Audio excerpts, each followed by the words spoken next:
थांबा जरा, हे फूल ओळखतात का? हो, बरोबर ओळखलं तुम्ही. या हदग्याच्या फुलांची भाजी करतात. ही फूल फक्त चवीलाच नाही तर पोटासाठी खूप हलकी आणि फायदेशीर असतात. पण ती कशी तयार करतात? सगळ्यात आधी ही फूल नीट स्वच्छ पाण्यात धुवून घ्यायची. यानंतर प्रत्येक फुलाच्या मधला दांडा काढून टाकायचा. हा दांडा काढला नाही तर भाजी कडू लागते. दांडा काढल्यानंतर फुलांच्या पाकळ्या मोकळ्या करून घ्यायच्या. मग या पाकळ्यांची भाजी करतात. फोडणी घालून, मसाले टाकून आणि थोड्याच वेळात छान चविष्ट भाजी तयार होते.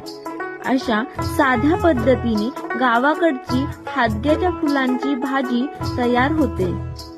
तुम्ही ही भाजी कधी खाल्ली आहे का?